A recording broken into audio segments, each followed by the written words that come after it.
इस संसार में लोग अक्सर कहते हैं कि भगवान पत्थर के होते हैं, उन्हें दर्द नहीं होता। पर क्या सच में ऐसा होता है? अगर भगवान को दर्द नहीं होता तो फिर शबरी के झूठे बेर खाते समय श्री राम की आंखें नम क्यों हो गई थी? अगर भगवान भावनाहीन होते तो कंस के कारागार में जन्म लेते समय श्री कृष्ण की मुस्कान के पीछे छुपे आंसू कौन देखता? और अगर भगवान को पीड़ा नहीं होती तो हर युग में वे भक्तों के लिए क्यों टूटते रहे? नमस्कार दोस्तों, यह कहानी है उस ईश्वर की जो सिंहासन पर बैठा नहीं रहता बल्कि अपने भक्त के आंसुओं में उतर आता है। बहुत समय पहले की बात है। एक छोटा सा गांव था, आनंदपुर नाम के विपरीत, जहां आनंद बिल्कुल नहीं था। उसी गांव में रहता था माधव, एक साधारण किसान, पर हृदय से अत्यंत कोमल। माधव के जीवन में कुछ भी शेष नहीं बचा था। पत्नी बीमारी में चल बसी, एकमात्र पुत्र भूख और इलाज के अभाव में दम तोड़ चुका था, और अब सूखा पड़ने से खेत भी उजड़ चुके थे। हर रात वह शिव मंदिर जाता, पर कुछ मांगता नहीं था। बस बैठ जाता और चुपचाप रोता रहता।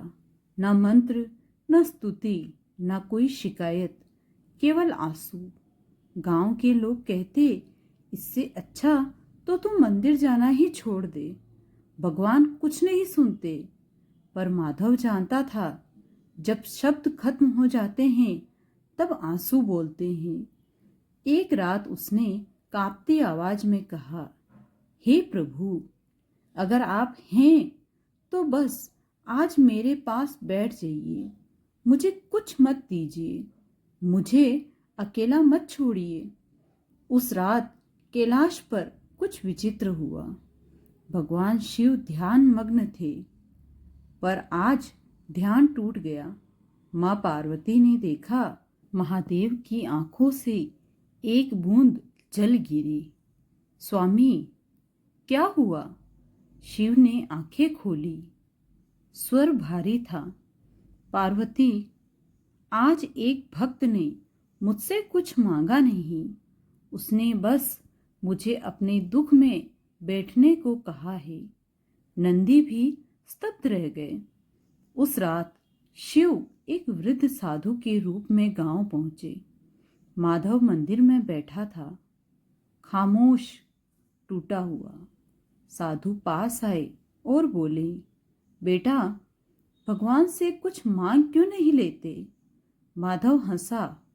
वह हंसी नहीं थी, वह टूटन थी। जब सब छिन गया हो तो मांगने को क्या बचता है बाबा?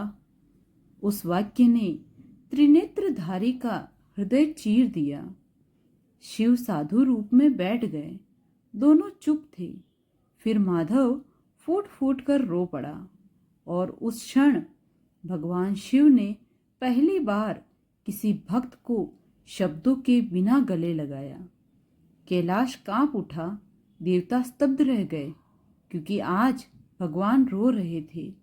शिव ने कहा, सुन माधव, मैं तेरे दुख मिटा नहीं सकता, पर तुझे दुख से बड़ा बना सकता हूं। मैं तुझे धन नहीं दूंगा, पर ऐसा हृदय दूंगा जो दूसरों के दुख को अपना बना सके। आज से तू मेरा नहीं, मैं तेरा हूं। अगली सुबह माधव बदल चुका था। दुख था पर टूटन नहीं, भूख थी पर निराशा नहीं। वह गांव के दुखियों की मदद करने लगा। धीरे धीरे वही व्यक्ति जिसके पास कुछ नहीं था, सैकड़ों दिलों की आशा बन गया। जिस सुबह भगवान शिव साधु रूप में माधव से मिलकर अंतर्ध्यान हो गए थे, उस सुबह सूरज वही था, गांव वही था, गरीबी वही थी, पर माधव वही नहीं रहा था। उसके पास न धन आया, न खेत हरे हुए, न पत्नी लौट कर आई, न पुत्र जीवित हुआ। फिर भी उसके चेहरे पर एक अजीब सी शांति थी, ऐसी शांति जो केवल वही जानता था जिसे भगवान ने भीतर से छू लिया हो। पहले माधव दुख से डरता था, अब वह दुख से भागता नहीं था। वह कहता, अगर मेरा दुख किसी और का दर्द समझने की ताकत देता है तो यह दुख भी प्रसाद है। गांव के लोग हैरान थे। जो व्यक्ति कभी टूट कर रोता था, आज वही दूसरों को संभाल रहा है। एक दिन गांव की एक विधवा स्त्री कमला माधव के पास आई। उसका पति दुर्घटना में मर चुका था। ससुराल ने घर से निकाल दिया। गोद में 2 छोटे बच्चे थे। वह रोते हुए बोली, भैया, सब कहते हैं भगवान सब देखते हैं, पर उन्होंने मेरा सब कुछ क्यों छीन लिया। माधव चुपचाप बैठा रहा, फिर बोला, बहन, भगवान कभी कभी छीनते नहीं, वे हमें ऐसा बनाते हैं कि हम किसी और का सहारा बन सके। उसने कमला को मंदिर में बिठाया, खुद का काम ढूंढा। उसने बच्चों के लिए भोजन जुटाया। धीरे धीरे और लोग आने लगे। कोई भूखा, कोई टूटा, कोई अपमानित और कोई हार चुका। माधव के पास कोई चमत्कारी शक्ति नहीं थी, बस एक चीज थी, सुनने का धैर्य, रोने वालों के साथ बैठने का साहस, और यही भगवान की सबसे बड़ी सेवा थी। एक रात तेज तूफान आया। बरसात ने झोपड़ियां गिरा दी। भूख, ठंड और अंधकार फैल गया। माधव खुद भीग रहा था, पर दूसरों को ओढ़नी दे रहा था। तभी उसके मन में एक प्रश्न उठा, हे प्रभु, क्या यही मेरा जीवन है? क्या मेरा दुख कभी खत्म नहीं होगा? उसकी आंखें भर आई। कोई सामने नहीं था, पर आवाज आई, माधव, जिस दिन तुझे दुख चुभना बंद हो जाए, उस दिन समझ लेना तू मुझसे दूर हो गया है। मैंने तुझे सुख नहीं दिया, क्योंकि सुख तुझे अकेला बना देता। मैंने तुझे दुख दिया ताकि तू सबको अपना बना सके। माधव कांप उठा। उस रात उसने व्रत लिया, जब तक मेरी सांस है मैं किसी को अकेला नहीं रोने दूंगा। उसने मंदिर के पास एक छोटा सा आश्रय बना दिया। नाम रखा करुणा कुटीर। यह कोई बड़ा आश्रम नहीं था, न सोने के कलश, न चांदी के द्वार, बस एक दीपक, थोड़ा अन्न और बहुत सारा अपनापन। पर वहां जो भी गया टूट कर गया, संभल कर लौटा। कुछ लोग हंसे, अरे ये खुद भिखारी है, दूसरों का क्या उद्धार करेगा। कुछ ने मंदिर के पुजारी से कहा, इसे भगाओ, यह मंदिर की मर्यादा खराब कर रहा है। एक दिन माधव को मंदिर से निकाल दिया गया। माधव मंदिर की सीढ़ियों पर बैठ गया। आंखों में आंसू बह रहे थे। हे प्रभु, अब तो मंदिर भी नहीं रहा। उसी क्षण उसके भीतर वही आवाज सुनी, मूर्ख, जब मैं तेरे भीतर हूं तो मंदिर बाहर क्यों ढूंढता है। उस दिन माधव मुस्कुरा दिया। समय बीतता गया। करुणा कुटीर अब पूरे क्षेत्र में प्रसिद्ध हो चुकी थी। जहां शासन असफल था, वहां माधव की झोपड़ी सहारा बन चुकी थी। जब कोई दीपक बहुत उजाला करता है तो अंधकार उससे घृणा करने लगता है। नगर के सेठ, साहूकार और अधिकारी एक दिन एकत्र हुए। अगर लोग इस माधव के पास ही जाने लगे तो हमारी पकड़ ढीली हो जाएगी। उन्होंने योजना बनाई। एक रात माधव पर आरोप लगाया गया, यह लोगों को भड़का रहा है, दान के नाम पर धन हड़प रहा है। उसे बांधकर नगर के चौक में लाया गया।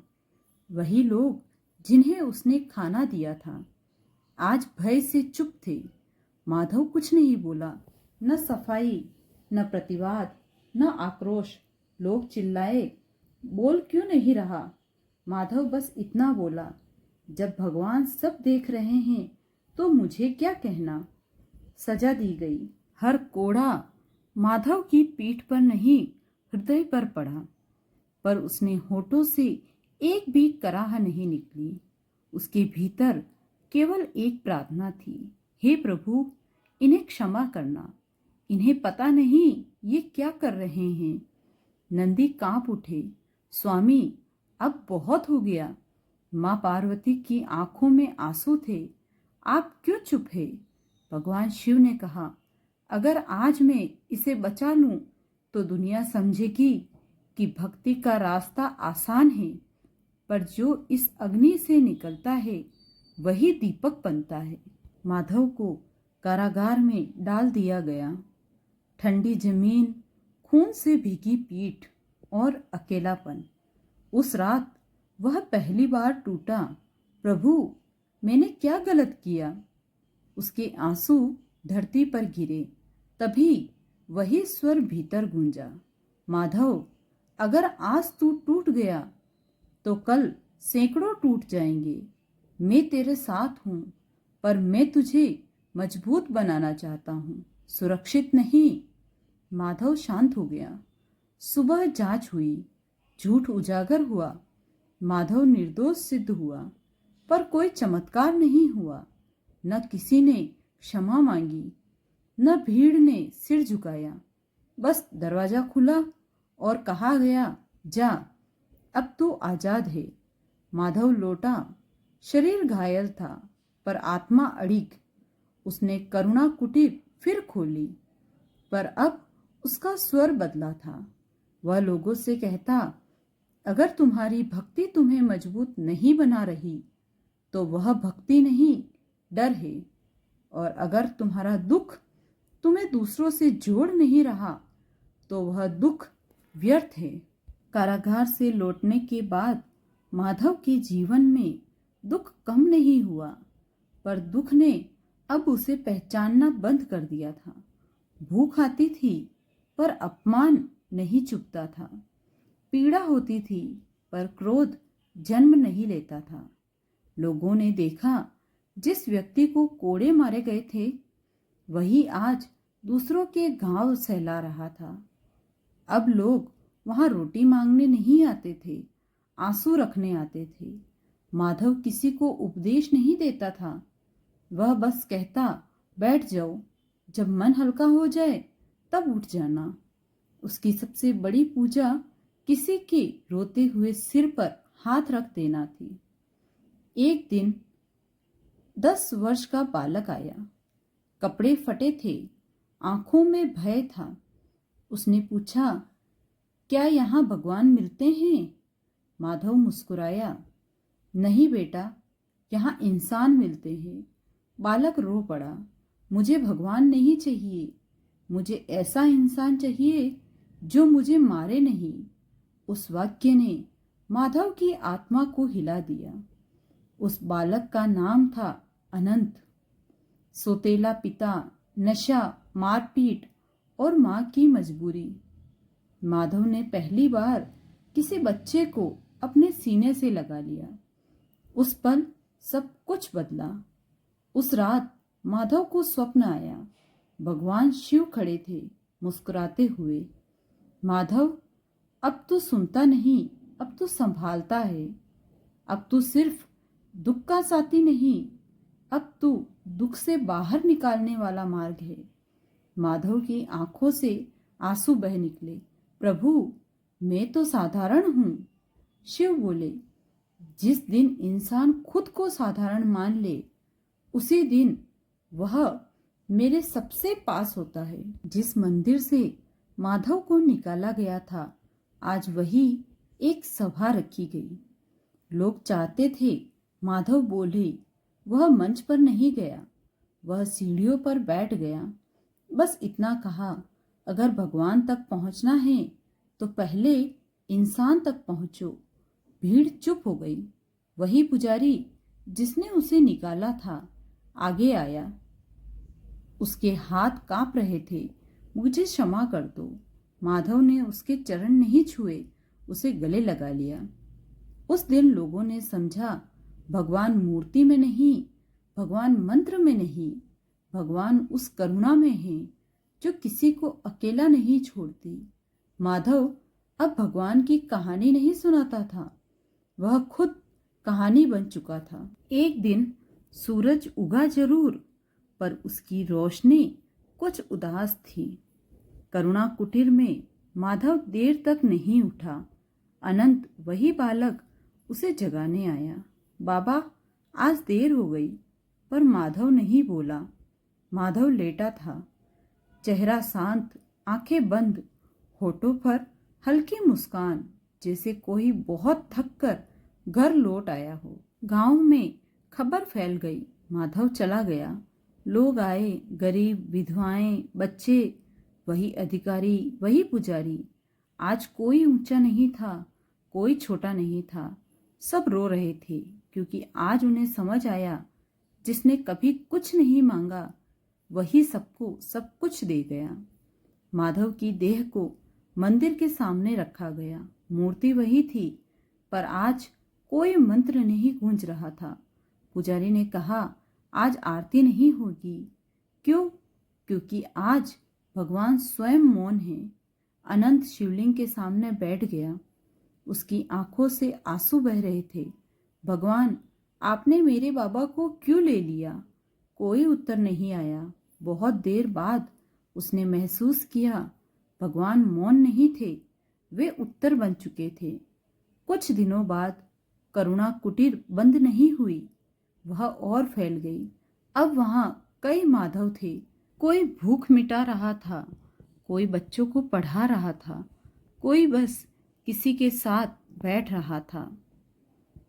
भगवान चमत्कार से कम, चरित्र से अधिक पहचाने जाते हैं। सच्ची भक्ति मंदिर में नहीं, मानवता में प्रकट होती है।